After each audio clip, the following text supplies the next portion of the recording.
Hello students, your exam are coming soon. So I want to say some topics, some tips for exam. So you listen important tips for exam. So I want to share to you. So listen please. And students would be under tremendous pressure to perform well in the exam, which ultimately causes anxiety and stress. Students would be busy in the study of full course and planning for effective revision before exams. So these tips are sure to help you all reduce exam stress and increase your chance to grab more than marks in upcoming exam. So I want to say कि आपके जो exam आने वाले हैं तो निश्चित रूप से आपको ये लगता है कि कैसे तैयारी करें, आपके ऊपर प्रेशर होता है, हर तरह से प्रेशर होता है कि आप अपने जो एग्ज़ाम है उसको किस प्रकार परफॉर्म किया जाए। तो मैं आपको इसके संबंध में इसके रिगार्डिंग कुछ टिप्स आपको बताना चाहता हूं जो एग्ज़ाम आपके आने वाले हैं। तो सबसे पहले आपको first of all select the right time to start preparing for exam. तो आपको क्या करना है कि आपके एग्ज़ाम के लिए आपको सबसे पहले अपना जो काम है, अपना जो टाइम टेबल है उसको आपने सेलेक्ट करना होगा, किस प्रकार से आपने एग्ज़ाम की तैयारी करनी है। सो तो every student has different learning capabilities, so we cannot decide when each student should start preparing for the exams. Still, there is a common approach to the exam preparation which needs to be followed. Those who are not done with the revision of the whole syllabus or have not started yet can start now to ignore the disappointment at the time of the results. So students listen कि आप के अंदर अगर capability नहीं है तो आप किसी भी एग्ज़ाम के बारे में अच्छी तरह से सोच नहीं सकते। इसलिए ज़रूरत है कि आपको अपनी प्रिपरेशन रखनी होगी और एग्ज़ाम के संबंधित आपको अपनी तैयारी रखनी होगी। लेकिन जो स्टूडेंट्स अपना तैयारी नहीं करते, अपने एग्ज़ाम के बारे में नहीं सोचते या पूरे सिलेबस की स्टडी नहीं करते हैं, तो उन्हें एक निराशा सी लगती है। इसलिए मैं कहना चाहता हूँ आपसे कि जो डिसअपॉइंटमेंट आपके सामने निराशाजनक जो भाव है उसको आपको इग्नोर रखना चाहिए कि हाँ मैंने एग्ज़ाम कैसा दिया था, पता नहीं उसका रिजल्ट क्या आएगा। तो ये आपको ध्यान रखना होगा। सेकंड पॉइंट है good time table will make the preparation easy. सही टाइम टेबल आपका होना चाहिए। अगर सही टाइम टेबल होगा तो एग्ज़ाम की जो प्रिपरेशन है बहुत आसान हो जाएगी, इजी हो जाएगी, आपकी तैयारी ठीक प्रकार से हो जाएगी। So now let us without a proper planning की बगैर it's almost impossible to reach your target. Therefore, to make an effective preparation for the exams, every student must prepare a proper study timetable first and then make a habit to stick to the same. So, I want to say that without a proper planning, you cannot achieve your target. क्योंकि target को प्राप्त करने के लिए आपकी proper planning होनी चाहिए और इफेक्टिव प्रिपरेशन आपकी होगी एग्ज़ाम के लिए तो डेफिनेटली यू अच्छे मार्क्स जो है ना गुड मार्क्स आप प्राप्त कर सकते हैं। तो उसके लिए ज़रूरी है एक proper study time table. First you listen proper study time table, then make a habit, और उसको एक हैबिट बनाना है, उसको अपनी आदत में डालना है। ये नहीं कि आपने एक बार एग्ज़ाम आए हैं बस थोड़ी सी तैयारी कर ली, हो जाएगा, थोड़ा बहुत लास्ट मिनट तक आप वेट करते हैं तो उसमें क्या होता है कि आपकी तैयारी ठीक तरह से नहीं हो पाती। Sufficient time should be devoted to self study. आपको जो अपना टाइम है वह एक सेल्फ स्टडी के लिए बनाना होगा। सेल्फ स्टडी नहीं करेंगे तो आप कुछ नहीं कर सकते, आपको मार्क्स नहीं आ सकते। So every student must take out some time which he or she can devote complete to self studies so as to analysis and practice the topics learned. You must spare enough time so that you are able to achieve some prefix study targets. अगर आपका पहले से time table बना हुआ है तो definitely आप अपने जो अचीवमेंट है उसको आप प्राप्त कर सकते हैं और अपना जो टारगेट है उस टारगेट को पर भी आप पहुंच सकते हैं। तो ज़रूरी है कि आप पहले से ही सेल्फ स्टडी करने का टाइम टेबल आपको बनाना होगा।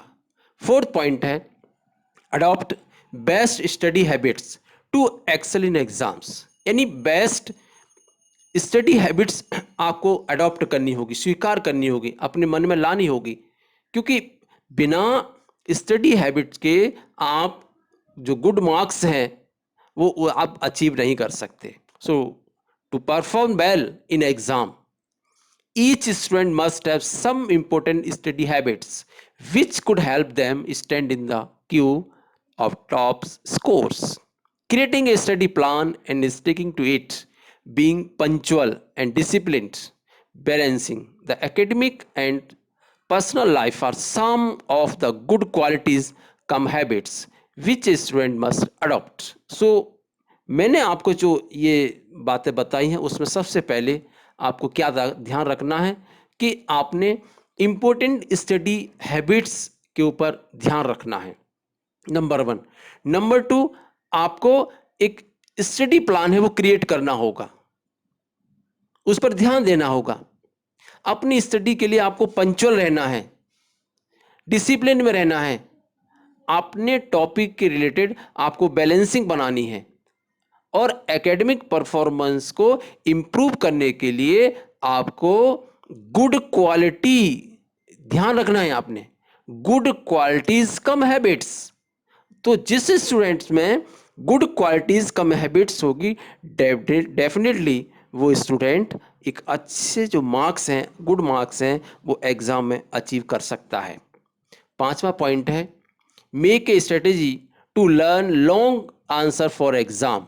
और जो लॉन्ग आंसर्स होते हैं उनके लिए भी आपको स्टडीज बनानी पड़ेगी, क्योंकि कुछ स्टूडेंट्स क्या होता है कि जो वेरी शॉर्ट जो आंसर होते हैं उन आंसर्स के ऊपर ध्यान देते हैं और होता यही है कि एग्जाम में उनके जो मार्क्स हैं वो अच्छे नहीं आते। तो definitely student must prepare a strategy for long answers like breaking them into paragraphs. माने लॉन्ग आंसर है तो उसको पैराग्राफ में उसको ब्रेकिंग कर लीजिए, राइटिंग, और उसके बाद उसको अपने पेपर पर लिखेंगे जो आंसर से रिलेटेड जो मेन सब पॉइंट्स हैं उन पॉइंट्स को। Then the real life situation so as to retain them in brain for long time.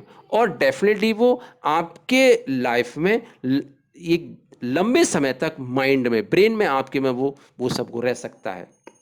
6वां point है take regular breaks to enjoy your self. Study करते समय जब आप लॉन्ग आवर्स कंटिन्यूसली स्टडी करते हैं तो उसके लिए आपको ब्रेक भी जरूरी है। जैसे मान लीजिए regular interval every 50 to 60 minutes, 50 से 60 मिनट का आपके अंदर उसको ब्रेक होना चाहिए, क्योंकि अगर ब्रेक नहीं लेंगे तो आपकी जो स्टडी है वो में इम्प्रूवमेंट नहीं होगा। तो these intervals are important to relax your brain and retrieve your energy to get ready for the next study session. यानी 50 से 60 मिनट का जो आपका बीच में ब्रेक होगा उससे नेक्स्ट सेशन में जो आप स्टडी करेंगे उसके लिए बिल्कुल रेडी होंगे, आपको किसी तरह से कोई प्रॉब्लम नहीं आएगी। And then now they help the keep your brain focus alert. और अब क्या होगा उससे आपका जो ब्रेन है वो बिल्कुल फोकस करेगा, आप अलर्ट रहेंगे, आप लेजीनेस आपके अंदर नहीं आएगा। 7th पॉइंट है throw away the exam fear and just relax. अपने मन से जो एग्जाम का फियर है उसको निकालना है और अपने आप को रिलैक्स महसूस करना है ताकि किसी प्रॉब्लम नहीं आई. Fear means anxiety and stress will only hamper your preparations and ultimately affect your performance in exams. So instead of taking tension, start preparing for the exam with a relaxed mind. You just need to put in the best efforts. Result will automatically come out to the best. तो क्या होगा जब आपके अंदर relax होगा, relax होने से आप क्या करेंगे कि अपनी जो प्रिपरेशन है वो एग्जाम के लिए बिल्कुल स्मूथली करेंगे. रिलैक्स माइंड होगा आपका और उसका इफेक्ट क्या होगा कि आपका जो रिजल्ट है वो ऑटोमेटिकली क्या होगा, come out to the best, best result आएगा. और आठवां आठवां पॉइंट है write your exam in an appropriate way. क्या ध्यान रखना है कि बिल्कुल सही तरीके से उचित रूप में उसको आपने एग्जाम में जो क्वेश्चन आएंगे उनको स्टडी करनी है, उनको लिखना है. After preparing hard for the exam, now it's the time when your answer sheet must reflect your hard work. You must follow proper techniques and strategy to write the answer in best way and complete your exam well on time. Make the best use of the 15 minutes reading time allotted before starting writing the exam. यानी कि आप जब लिखें तो उसके लिए क्या क्या ध्यान रखना है आपको. उसको ध्यान रखने का मतलब है कि आपने हार्ड स्टडी की है तो डेफिनेटली आपकी आंसर शीट पर वो सब दिखना चाहिए और उसके लिए आपको प्रॉपर टेक्निक एंड स्ट्रेटेजी आपको अपनानी होगी तभी उस आंसर को लिखेंगे. इसके साथ साथ आप एक सही तरीके से बेस्ट वे होना चाहिए तभी आप अपने एग्जाम को वेल ऑन टाइमिंग कर सकते हैं. अगर आप को ये ध्यान रखना है कि इस रिटन वर्क स्टार्ट करने से पहले लगभग 15 मिनट आप उसे पढ़ें और पढ़ने पर आपको ये समझ आ जाएगा कि किस क्वेश्चन में क्या पूछा गया है. Exams are considered to be the most important stage in the academic life of a student, or it is affect his her career prospects in future. A good score in an exam helps you take up your favorite course in next stage and proceed to your dream career. All the preparation tips mentioned in this article are sure to help you write your exam in the most appropriate way and score optims marks. तो होगा क्या कि जब आप ठीक प्रकार से उसे आंसर को लिखेंगे तो डेफिनेटली आपकी जो परफॉर्मेंस है वो एकेडमिक लाइफ में बहुत इफेक्ट देगी और उसका अफेक्ट आपको बहुत अच्छा पड़ेगा. क्यों? क्योंकि इससे आपका जो करियर है, आपके जो भविष्य की जो आपके अंदर सोच है वो आपके लिए अच्छी बनेगी. और क्या होगा कि एक गुड स्कोर इन एग्ज़ाम आपको हेल्प करेगा. ये आपके लिए बहुत ज़रूरी है. इसको आपने अपनाना होगा. जो पॉइंट्स मैंने यहाँ पर डिस्कस किए हैं आप सभी स्टूडेंट्स उन पॉइंट्स पर ध्यान देंगे और मुझे उम्मीद है कि आप ठीक प्रकार से कार्य करेंगे. तो and last at last use your own sentences, own words, then you get good marks in the exam. And at last, best of luck for exam. Thank you.